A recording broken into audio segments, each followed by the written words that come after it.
All auto manufacturers are installing in-cabin air filters and have been for quite a few years. And so this is just a quick video to show how to change a filter. In this case, this is a 2025 Chevrolet Trailblazer. It doesn't need the filter yet. The service interval, according to Chevrolet, is 22,500 miles or 2 years, whichever comes first.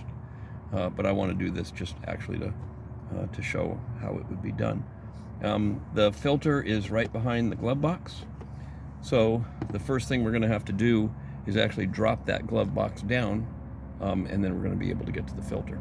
Actually, a very minimum of tools that you need for this, and I think you'll see it's pretty easy, and it will definitely save you a little bit of money. Before we can lower the glove box out of the way, we have to disconnect this device from its anchor on the glove box. I find the easiest way to do that, although you'll see they say to try to pinch this, which is hard to see, to allow that device to come off. I find it's a little easier if I use a screwdriver kind of under the bottom of this latch, and I can get my hand behind it. I just pinch up a little bit, and then it pops off pretty easy. Once you get the dampening device disconnected, now you can drop the whole glove box door down. And normally the way you would do that is you would pinch both sides at the same time, and then you can get the stops past the opening. This one though, the plastic I know is just really stiff. There might be some dimensional issues as far as the opening being, as small as it is, and the box being as big as it is, makes it really tough to do this. So I've run into this before where I can do one side, just kind of pop it down, and then I find what's worked is just a little, like a scrap of wood, and then a small pry bar. And I try to be as delicate with it as possible because I don't want to damage or the plastic or break anything. But I can just apply a little bit of pressure, kind of like this, just get it past the stop, like that, and then it pops down pretty easy, just like that. And once it's down, because they are plastic hinges in the late model cars, you don't want to really put any pressure on this guy. Just let it hang. And now you're ready to get to the in-cabin filter. The in-cabin filter cover is real easy to get to.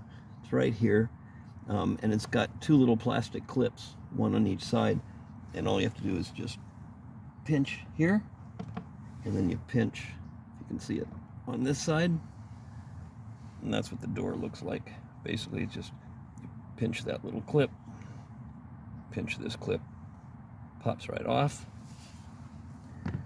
and then you can see the filter right here, and then that will pull right out.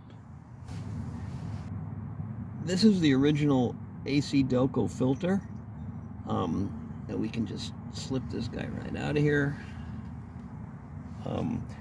You can get if you're working on a GM car, you can get a replacement AC Delco.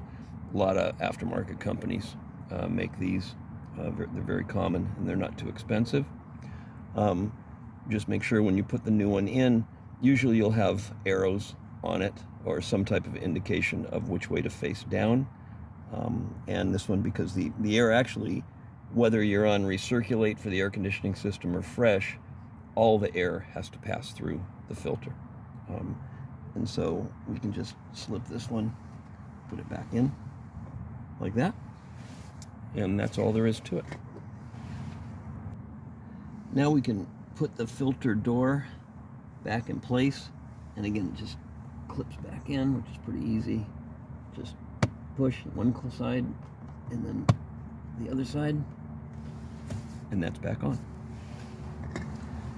At this point, we can push the glove box door back in. Just make sure the dampener device is not in the way, so it's hanging where it's supposed to be.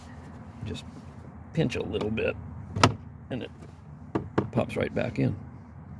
And now we can just reinstall our dampening device. I like to just put just a tiny bit of pressure on it, like that, my fingers, and then again I can use the screwdriver, just lift up on the latch just a tiny bit. That pops back in. And that's all there is to it. Just test it, make sure everything still works, and that's it. I hope this helps. Thanks for watching.